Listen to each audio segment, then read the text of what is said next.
भारतीय खाद्य एवं कृषि चैम्बर को मिला नया चेयरमैन। दरअसल आईसीएफए ने पूर्व रेल मंत्री सुरेश प्रभु को नियुक्त किया अपना नया चेयरमैन। आईसीएफए बोर्ड के नवगठित 24 सदस्यों द्वारा किया गया अध्यक्ष के नाम के रूप में उन्हें नाम 2018 में सुरेश प्रभु के नेतृत्व में ही भारत की पहली कृषि निर्यात नीति तैयार की गई थी, शुरू की गई थी। इसी के परिणाम स्वरूप कृषि निर्यात में हुई थी अभूतपूर्व वृद्धि। 15 मिलियन मीट्रिक टन से 38 मिलियन मीट्रिक टन तक की अभूतपूर्व वृद्धि हुई। नई जिम्मेदारी मिलने पर बोले पूर्व रेल, वाणिज्य और उद्योग मंत्री सुरेश प्रभु, मैं आईसीएफए अध्यक्ष की भूमिका निभाने के लिए सम्मानित महसूस कर रहा हूं। हम किसानों को लाभ पहुंचाने वाली नीतियों पर ध्यान केंद्रित करेंगे। हम भारत को कृषि और खाद्य सुरक्षा में ग्लोबल लीडर बना सकते हैं।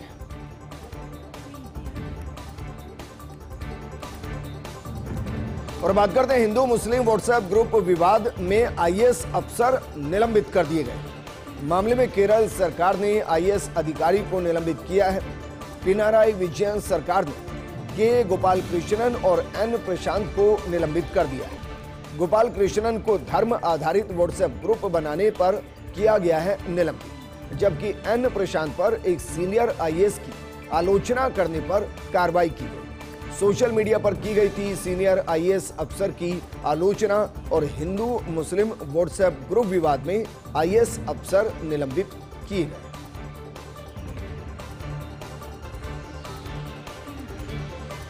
और बात करते हैं वचनलाल सरकार की महत्वाकांक्षी परियोजना में जेडीए के योगदान। पूर्वी राजस्थान नहर परियोजना यानी कि ईआरसीपी में जेडीए देगा योगदान। सिंचाई विभाग की राजधानी से जमीनों की जेडीए करेगा नीलामी। जोन 9, जोन 10 और जोन 13 में बताई जा रही 10 से 15 हेक्टेयर भूमि, इन जमीनों का नामांतरण खुल चुका है जेडीए के नाम और इन जमीनों की मास्टर प्लान में दर्शाए लैंड यूज के अनुसार होगी नीलामी। जानकारियों के अनुसार जमीनों का लैंड यूज है होटल, रिसोर्ट, कमर्शियल और अन्य। नीलामी के बाद खरीदारों को जेडीए देगा जमीन का पट्टा। नीलामी से जो राशि होगी प्राप्त वो दी जाएगी ईआरसीपी कॉरपोरेशन को और ये राशि इस महत्वाकांक्षी परियोजना की लागत में की जाएगी खर्च। जेडीसी आनंदी ने इन जमीनों की नीलामी के लिए शीघ्र प्लानिंग के निर्देश दिए। और अब रुक करते हैं खनन पट्टों से जुड़ी बड़ी खबर की। सुप्रीम कोर्ट से मिली राज्य सरकार को बड़ी राहत। जिला स्तरीय समिति से प्राप्त ईईसी को राज्य स्तरीय समिति से अनुमोदित कराने से जुड़ा प्रकरण। सुप्रीम कोर्ट ने 31 मार्च 2025 तक का समय दिया है, जहां राज्य स्तरीय समिति का गठन हुआ। गठन 2 सप्ताह में समिति गठन करने के आदेश दिए गए। जिन्होंने नहीं किए थे फॉर्म 2 अपलोड, उन्हें फॉर्म 2 अपलोड करने के लिए 3 सप्ताह का समय दिया। राज्य सरकार की तरफ से solicitor general Tushar Mehta, assistant solicitor general Aishwarya Bhati, AAG Shivmangal Sharma ने पैरवी की। बतौर ओआईसी दीपक तंवर ने भी महत्वपूर्ण भूमिका निभाई। और अब रुक करते हैं एसोसिएट एडिटर निर्मल तिवारी की एक्सक्लूसिव रिपोर्ट। बस एक दिन और फिर चलेगा सफाई का दौर। वन विभाग में आमूलचूल परिवर्तन की तैयारी। एपीसीसीएफ स्तर के से लेकर रेंज स्तर तक के अधिकारियों के तबादले होंगे। टाइगर रिजर्व प्रबंधन में बदलाव, वन मंडलों में प्रशासनिक बदलाव की तैयारी। आईएफएस, आरएफएस, एसीएफ और आरओ की अलग अलग सूची तैयार की जा रही है। वाइल्ड लाइफ में अनुभव, पिछड़ा रिकॉर्ड और परफॉर्मेंस को तरजीह दी जाएगी। एचओएफएफ जिसे हॉफ कहते हैं, सीडब्ल्यूएलडब्ल्यू के स्तर पर कुछ नामों की सिफारिश मंत्री और मुख्यमंत्री कार्यालय भेजी गई। मंत्री संजय शर्मा ने भी पिछले दिनों हुए घटनाक्रमों को ध्यान में रख सूची तैयार करवाई है। उदयपुर, जयपुर, अलवर, सवाई माधोपुर, कोटा में दिखेंगे भारी बदलाव। वहीं 20 नवंबर से पहले जारी की जा सकती है तबादला सूची। शिकायतों पर मंत्री द्वारा खुद करवाई गई इंटरनल ऑडिट तबादलों में स्पष्ट होगी इन इंटरनल ऑडिट की तस्वीर। प्रदेश में 6 हॉट क्रिसमस और new year destination. Jaisalmer, Ranthambore, Jaipur, mount Abu, Jodhpur और उदयपुर हॉट डेस्टिनेशन की सभी सितारा बजट होटल बुक हैं। फायदे में रहे एडवांस बुक कराने वाले पर्यटक। अब बुकिंग तलाश रहे पर्यटकों को चुकानी पड़ सकती 3 गुना तक कीमत दिसंबर से 15 जनवरी तक होटल रिसोर्ट में एक भी रूम लेना मुश्किल। रायसिंह राजस्थान के चलते दिसंबर का पहला पखवाड़ा भी फुल बुक। पर्यटकों के लिए विशेष आयोजनों की तैयारी की गई है, तैयार की गई है श्रृंखला। ट्रैवल ट्रेड के चेहरे खिले हैं। अभी तक 1 लाख से ज्यादा की बुकिंग हुई है। दिसंबर में 500 करोड़ से ज्यादा राजस्व आने की उम्मीद जताई गई। रिटायर्ड होप मुनीश गर्ग होंगे CIA के नए अध्यक्ष। राज्य सरकार के प्रस्ताव को केंद्रीय वन एवं जलवायु परिवर्तन मंत्रालय ने मंजूरी दे दी। MOEFCC की सचिव तन्मय कुमार को भेजा गया था बंद लिफाफे में नाम। CMO से हरी झंडी मिलने पर ACS अपर्णा अरोड़ा ने भेजा था गर्ग के नाम का प्रस्ताव और पिछले अध्यक्ष राजीव स्वरूप का 12 अक्टूबर को कार्यकाल समाप्त हुआ था। PK गोयल और राजेश्वर सिंह का नाम भी था दावेदारों में, लेकिन मुख्यमंत्री कार्यालय ने गर्ग के नाम को मंजूरी दी थी। MOEFCC द्वारा जारी की जाएगी नए SEIAA अध्यक्ष के नाम की सूचना। आज ही सुप्रीम कोर्ट से भी राज्य सरकार को मिली है राहत। माइनर मिनरल्स की खदानों की रिसेसमेंट के लिए 31 मार्च 2025 तक की राहत।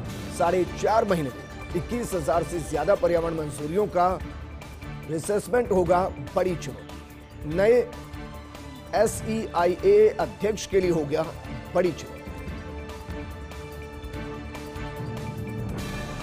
प्रधानमंत्री सूर्यघर मुफ्त बिजली योजना का अब तक का रिपोर्ट कार्ड। योजना के तहत प्रदेश में लगाए जा चुके 16,572 घरों में सोलर पैनल। इनमें जयपुर विद्युत वितरण निगम में 6,217, अजमेर डिस्को में 5,479, जोधपुर डिस्को में 4,876 घरों में लगाए गए रूफटॉप संयंत्र।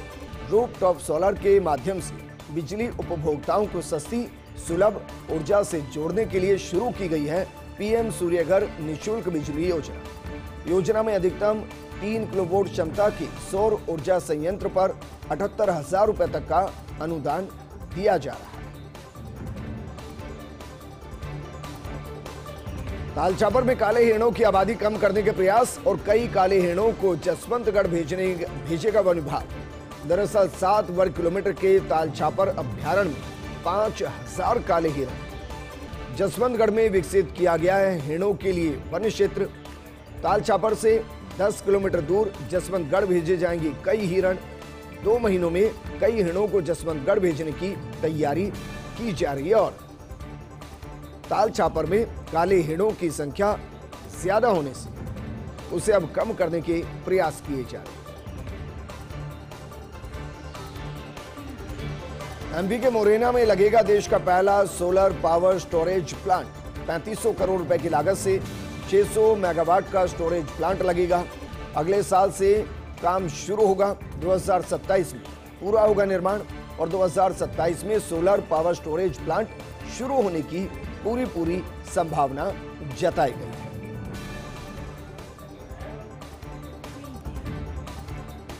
Happy birthday लखतदार। श्याम धनी की नगरी खाटू में श्याम जन्मोत्सव की बयार है और देश भर के भक्तों में बह रही बाबा श्याम भक्ति की बयार। रात 12 बजने के साथ ही देश भर में श्याम जन्मोत्सव की धूम। कार्तिक मास के शुक्ल पक्ष की एकादशी को मनाया जाता जन्मदिन। खाटू धाम सहित श्याम मंदिरों में आज दिन भर धार्मिक अनुष्ठान होंगे। श्याम जन्मोत्सव को लेकर बड़ी संख्या में श्याम भक्त पहुंचे हैं खाटू धाम।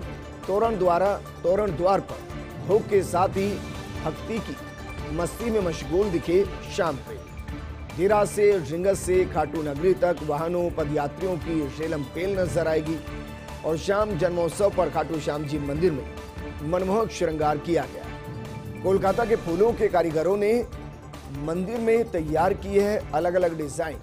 खाटू श्याम जी में ग्रीन और गोल्डन थीम पर सजाया गया मंदिर परिसर और मंगला आरती के साथ ही बाबा श्याम के जयकारों से पूरा खाटू धाम गूंज गया है, भक्ति के रस में डूब गया है। भक्तों की भीड़ को देखते हुए मंदिर प्रशासन ने विशेष सुरक्षा के इंतजाम किए हैं।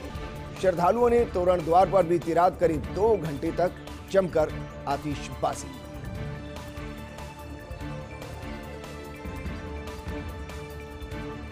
प्रदेश के 49 शहरी निकायों को लेकर संभावना। प्रशासक लगाने या निकाय बोर्डों का कार्यकाल बढ़ाने की संभावना है। इन निकायों का इस महीने पूरा हो जाएगा कार्यकाल। वन स्टेट वन इलेक्शन के चलते राज्य सरकार की मंशा है सभी निकायों का चुनाव एक साथ कराने की मंशा है। कई निकायों का अगले साल नवंबर में होना है चुनाव। ऐसे में इन 49 निकायों का बढ़ाया जाए कार्यकाल या फिर कार्यकाल पूरा होने पर यहां लगाया जाए प्रशासन। इसको लेकर राज्य सरकार विधिक राय ले रही है। कार्यकाल बढ़ाने में आड़े आ रहे देश का संविधान और संविधान के अनुच्छेद 243 के अनुसार अधिकतम हो सकता है कार्यकाल। किसी भी नगर पालिका का अधिकतम कार्यकाल हो सकता है 5 वर्ष का। कार्यकाल खत्म होने के इन निकायों के बोर्ड स्वतः ही भंग हो जाएंगे और ये अपने आप में महत्वपूर्ण खबर है, क्योंकि संविधान के अनुच्छेद 243 के अनुसार अधिकतम हो सकता है कार्यकाल और किसी भी नगर पालिका का अधिकतम जो कार्यकाल हो सकता है वो 5 साल का हो सकता है। कार्यकाल खत्म होने के इन निकायों के बोर्ड स्वतः ही भंग मान लिए जाए। बटोगे तो कटोगे, इस बयान को लेकर वार पलटवार लगातार जारी है। मल्लिकार्जुन खड़गे के बयान और गजेंद्र सिंह शेखावत का इस पर पलटवार। केंद्रीय पर्यटन मंत्री गजेंद्र सिंह शेखावत ने एयरपोर्ट पर मीडिया से बातचीत की और कहा कि कांग्रेस ने देश में हमेशा से बांटने की राजनीति की है। पहले मजहब के आधार पर बांटा गया, फिर अमीर गरीब के आधार पर बांटा गया, फिर जाति के आधार पर बांटा गया और अब कपड़ों के आधार पर बांट रही है कांग्रेस। जहां तक भगवा का सवाल है वो हमारे लिए सम्मान का प्रतीक है, सम्मान का प्रतीक है और सम्मान का प्रतीक रहेगा। वो हमारी अस्मिता से जुड़ा हुआ प्रश्न है, हमारे लिए राजनीति का प्रश्न बिल्कुल नहीं।